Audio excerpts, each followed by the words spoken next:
مجھے تمہاری بات سن کر بہت خوشی ہوئی کہ تمہارے دل میں دوسروں کے لیے ہمدردی اور خلوص موجود ہے۔ احمد تمہارا بہت شکریہ۔ عبدالمنان تم نے مجھے اچھی بات سمجھائی۔ ٹھیک ہے، کیا مطلب ہے یہ جو مکالمہ آپ لوگوں نے پڑھا ہے، اس سے آپ لوگوں کو کیا بات سمجھ میں آئی کہ ہمیں دوسروں کی غیر موجودگی میں ان کی برائی نہیں کرنی چاہیے اور یہ کہ ان کی مدد کرنی چاہیے۔ ٹھیک ہے، مشکل وقت میں ان کی مدد بھی کرنی چاہیے۔ ٹھیک ہے، ان کی مجبوریوں کا فائدہ نہیں اٹھانا چاہیے بلکہ ان کی مدد کرنی چاہیے۔ اب یہ دیکھیں، مکالمہ لکھنے کے لیے کن اصولوں کا خیال رکھنا چاہیے؟ اچھا مکالمہ لکھنے کے لیے ان اصولوں کا خیال رکھیے۔ مکالمے کے موضوع کے مطابق بات چیت تحریر کریں۔ ٹھیک ہے، مکالمہ جس موضوع کے مطابق جو اس کا موضوع ہوگا اسی کے مطابق بات چیت کی جائے اس میں۔ ٹھیک ہے، مکالمے زیادہ طویل یا زیادہ مختصر نہ ہوں۔ ٹھیک ہے، نہ زیادہ لمبا ہو اور نہ ہی زیادہ چھوٹا ہو۔ مکالمے آسان زبان میں ہوں۔ ٹھیک ہے، جو زبان ہم عام زندگی میں بولتے ہیں اسی میں مکالمے جو ہے وہ لکھے جائیں۔ اچھے مکالمے میں رموز و اوقاف یعنی ختمہ کہتے ہیں فل سٹاپ کو، ٹھیک ہے، یہ والی علامت یا یہ والی، ٹھیک ہے، کوما اور سوالیہ نشان کا مناسب استعمال کریں۔ ٹھیک ہے، اب ہے دیے گئے درج ذیل موضوعات میں سے کسی ایک کے مطابق کم از کم 10 جملوں پر مشتمل مکالمہ لکھیے۔ آپ نے یہ والا مکالمہ جو ہے یہ پڑھا ہے، اس کو آپ لوگوں نے مد نظر رکھتے ہوئے یہ جو آپ لوگوں کو اسٹیٹمنٹس دی ہوئی ہیں، ٹھیک ہے، موضوعات بتائے ہوئے ہیں، ان کو پڑھ کے آپ نے مکالمہ لکھنا ہے۔ فرض کیجئے کہ آپ کا دوست بیمار ہے، آپ اس کی عیادت کے لیے جاتے ہیں، ٹھیک ہے، اس کا حال احوال پوچھنے کے لیے جاتے ہیں۔ اس کی ملاقات میں ہونے والی گفتگو کو مکالمے کے انداز میں تحریر کریں۔ ٹھیک ہے، اس ملاقات میں ہونے والی گفتگو کو مکالمے میں آپ لوگ کس طرح سے لکھیں گے؟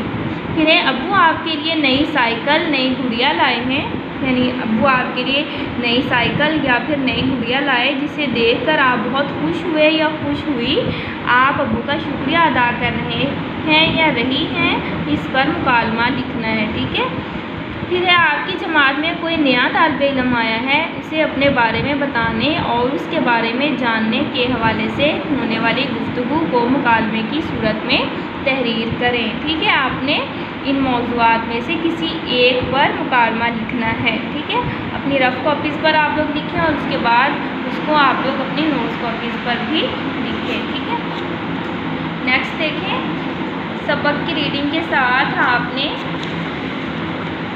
ایک سٹوری بھی یاد کرنی ہے، کہانی۔ ٹھیک ہے، کہانی کا عنوان کیا ہے؟ کسان اور اس کے بیٹے۔ کیا عنوان ہے؟ کسان اور اس کے بیٹے۔ ایک کسان کے 3 بیٹے تھے۔ کتنے بیٹے تھے؟ 3۔ ایک کسان کے 3 بیٹے تھے جو ہر وقت لڑتے رہتے تھے اور اپنے باپ کے بار بار منع کرنے پر بھی باز نہ آتے تھے۔ ٹھیک ہے، مطلب اپنے باپ کے بار بار روکنے کے باوجود بھی وہ لڑتے رہتے تھے۔ آخرکار ایک دن باپ نے اپنے بیٹوں کو اپنے پاس بلایا اور انہیں لکڑیاں ایک ایک کر کے توڑنے کا کہا۔ ٹھیک ہے، انہیں لکڑیاں دیں اور کہا کہ ایک ایک کر کے انہیں توڑ دو، تو انہوں نے آسانی سے لکڑیاں توڑ ڈالی۔ ٹھیک ہے، ایک ایک لکڑی توڑنے کے لیے دی تو انہوں نے وہ لکڑیاں آسانی سے توڑ دیں۔ پھر انہیں لکڑیوں کے ایک گٹھے کو توڑنے کا کہا۔ ٹھیک ہے، اس کے بعد کسان نے ان لکڑیوں کو ایک جگہ باندھ دیا اور اس کا ایک گٹھا بنا دیا اور پھر کہا کہ اس گٹھے کو باری باری توڑو، تو وہ نہ توڑ سکے۔ ٹھیک ہے، اس گٹھے کو وہ نہ توڑ سکے۔